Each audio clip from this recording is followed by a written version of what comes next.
being nonchalant is overrated. There's been a recent internet trend of being nonchalant.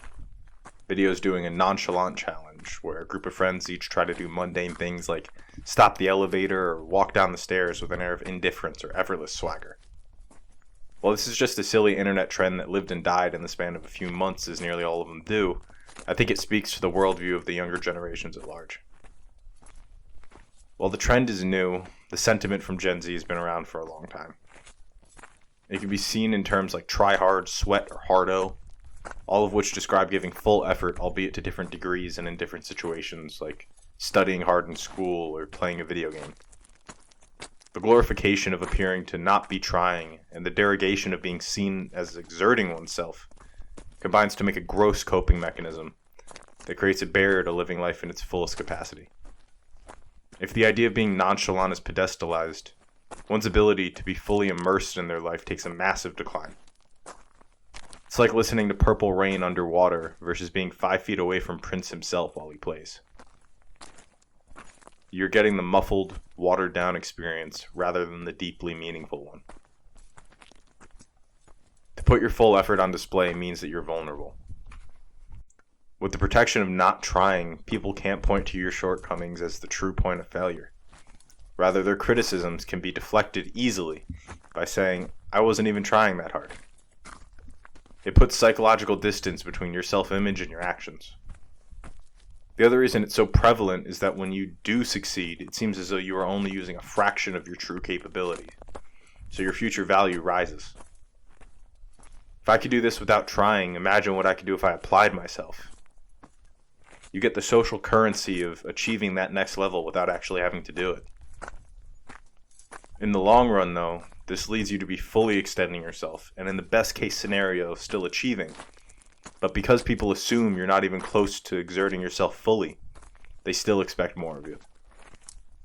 Ultimately, this lack of external recognition, as much as we wish we didn't need it, is an evolutionary necessity for psychological health.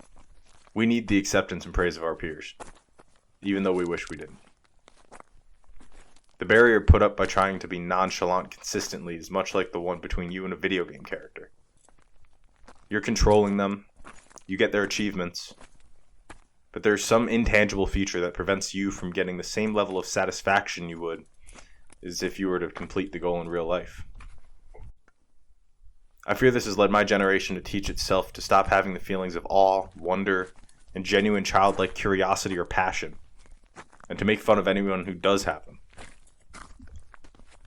The general consensus is that whenever someone expresses one of these emotions or traits fundamental to the human experience, we should put them down for being naive, dumb, or overly optimistic.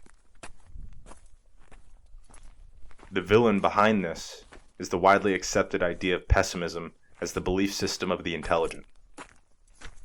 The increasing cultural affinity towards pessimism both on and off social media has stuck around because of how right it allows the pessimist to be.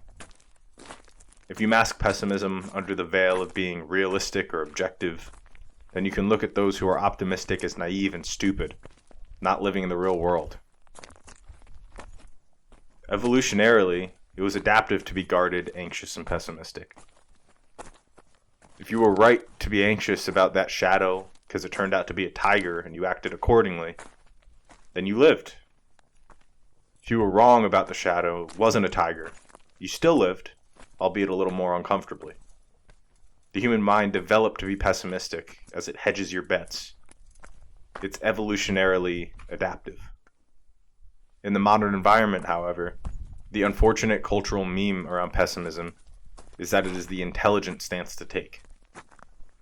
If you were right, then you were smart enough to see it coming. If not, then either they got lucky or they just haven't given it enough time to go wrong yet. This perspective on life keeps people miserable. The lived experience of life is almost entirely manipulated by the lens through which you see the world. If this lens is one of negativity, that's all you'll see. This isn't just woo-woo spirituality, it's also backed by science. The bias that I'm referencing here is known as the frequency illusion or the Baader-Meinhof illusion.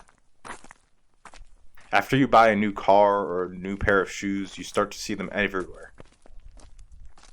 It's also known as the frequency fallacy. This is then doubled down upon by the illusory truth effect, which says that repeated information feels more true, even if it isn't. When combined, if all you look for is negative, then all you'll see is negative, and all that will be true is negative.